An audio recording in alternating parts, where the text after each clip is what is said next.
I hate chemistry. Why are we doing this? We don't need this. Why? Bryn, you use chemistry in your everyday life. You know that, right?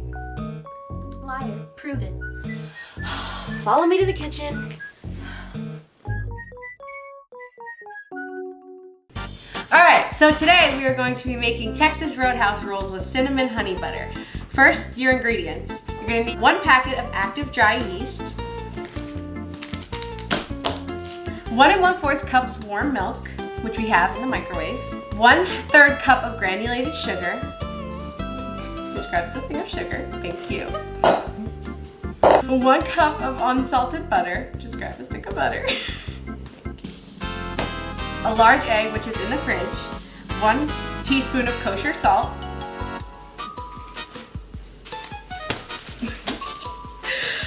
flour, I think it's about 5 cups. Another thing of unsalted butter, this time it's for the actual cinnamon honey butter. You're going to need salted butter as well. This time you're going to need a whole stick. 1 tablespoon of honey, 1 tablespoon of honey, 1/2 teaspoon of pure vanilla extract, 1 1/2 teaspoons of ground cinnamon, 1/4 cups heavy cream or 1/2 and 1/2, whichever one you have, and 1/8 teaspoon of salt, which we already showed. So first, in a small bowl, you're going to want to combine your sugar and milk, and then you're going to sprinkle 1 packet of yeast over it.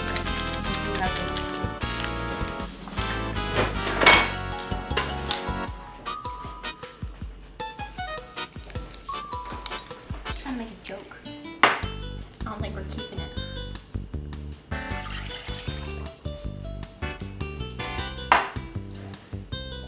Now you sprinkle your 1 pack of yeast over the milk and sugar mixture. You know, when are we getting to the science part? We're getting there. Okay. Now you're gonna let your mixture sit until it begins to foam. It should take about 5 minutes.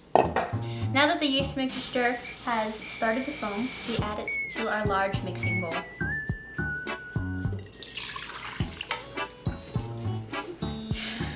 And now you add 1/4 cup butter, 1 egg,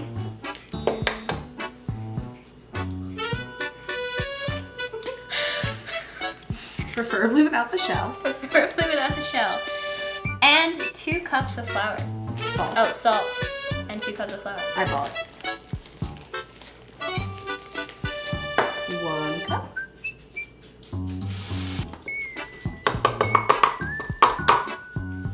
2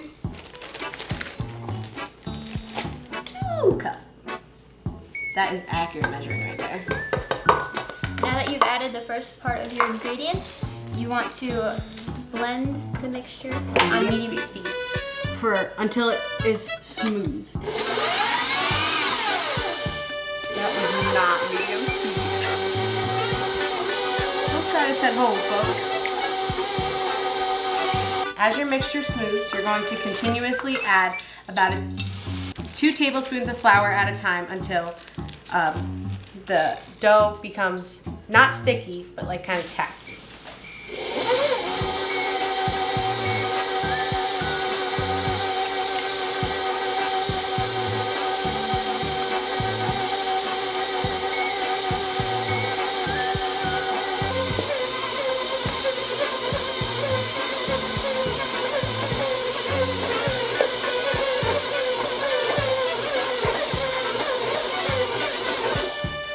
Now that you have your large greased bowl, you're going to place the dough that we just formed into the bowl, and you're gonna, once you put it in there, you're gonna flip it over again so that both sides are now evenly greased. You're going to place a clean dish towel over the top, and you're gonna let it sit for 45 minutes to 60 minutes. Now, Bryn, do you know why the dough has to ferment? It's gonna grow fur. No, it has to ferment. F-E-R-M-E-N-T. Ferment. That means that the yeast we added earlier, along with other natural bacteria, is going to break down the carbohydrates into glucose, and that's going to cause carbon dioxide gas to be created, which is going to increase the flavor and texture of our rolls.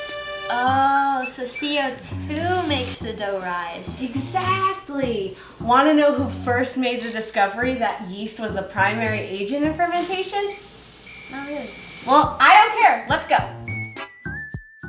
Fermentation was first discovered to be caused by yeast in 1856 by French chemist Louis Pasteur. It's me, Mario! That's not French, that's Italian. Okay. I know. Now that the dough has doubled in size, I'm going to give Bryn the bowl and she's going to punch the dough gently. And I'm going to sprinkle the counter and prepare it to roll out the dough to a 12 by 8 half inch thick. Just need it. Punch the dough gently. Oh, good. You can keep going. You can lift it. Punch it.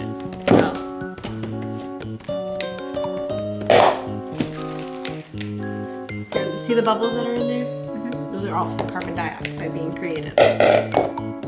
Now you're going to want to get a sharp knife or a pizza cutter and some type of rolling pin.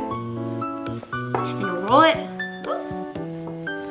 till it's 12 by 8 half inch thick.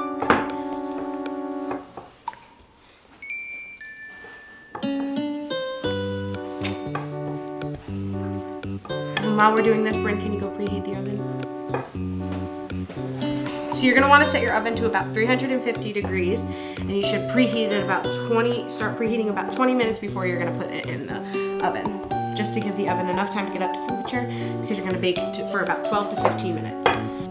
So I'm just cutting off all the excess sides so I can get perfectly, or semi-perfectly, shaped rolls, and then making a scrap pile so I can roll that and do. Start right here.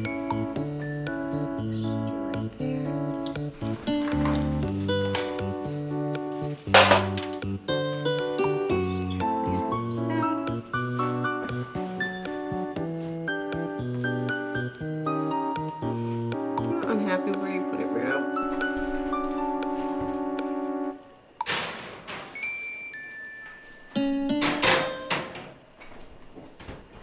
Now what? Now we have to make the cinnamon honey butter, because what's a roll without butter? Want to hear a rumor I heard about butter? Sure. Never mind, I refuse to spread it. Anyways, that just was not funny. Yes, it was. Okay. Well, now we're going to begin on the butter. So you're going to start by putting a half a stick of butter into your bowl. Or a full stick of butter, half cup of butter. Then you're going to do about 1/4 of a cup of powdered sugar. 1 tablespoon of honey. You want to do the tablespoon of honey?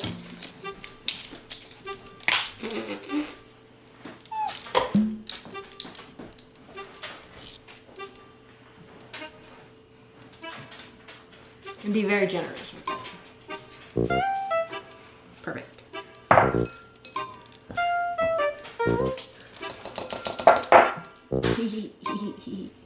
You do the one. Awesome. That was really weird. Then you're gonna do a half teaspoon of pure vanilla. I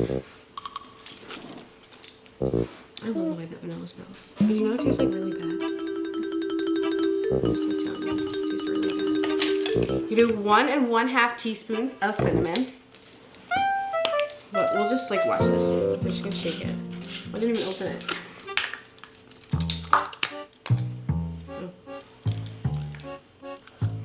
And be really careful with cinnamon because I have put way too much in there before.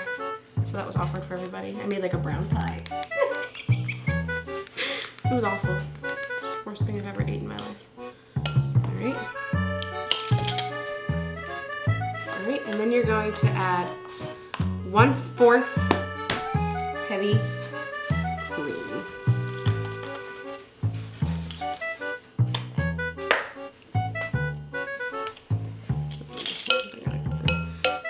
I didn't mean to put it on butter yet. Okay. Heavy cream.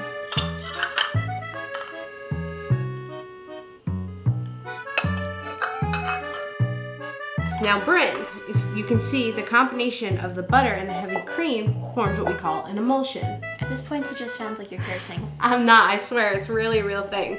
Emulsion is defined as a mixture of two immiscible liquids. In this case, the two liquids are butter and honey, or heavy cream and honey.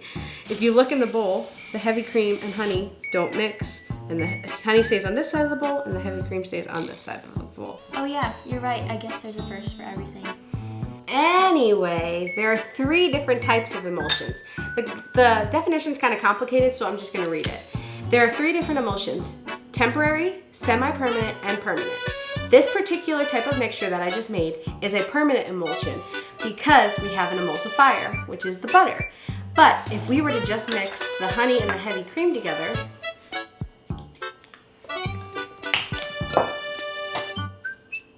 they would not combine and they would remain separate. See how the honey completely goes to the bottom? That's because that is a semi-permanent mixture. If we were to now, I'll use a knife. If we were to now mix this, they would combine for a little bit,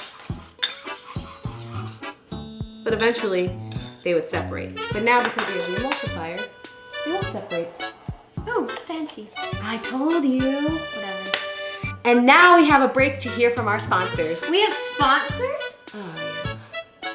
The concept of emulsion was first discovered in the 17th century by British scientist Robert Boyle. When mixing oil and water, he noticed that it did not become a homogeneous mixture, and rather they would have remained separate from each other. Bon appetit! That's French. He was British. Now keep mixing your butter until it becomes nice and creamy.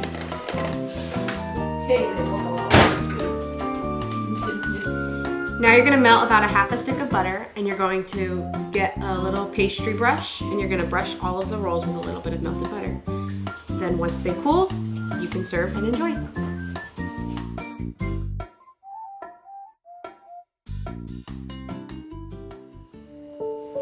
See, Bryn, chemistry can and will be used for the rest of your life. Yeah, that's actually kind of cool. I know, so do you finally like chemistry now? No, but I do see how it can be used, so thanks. Anytime.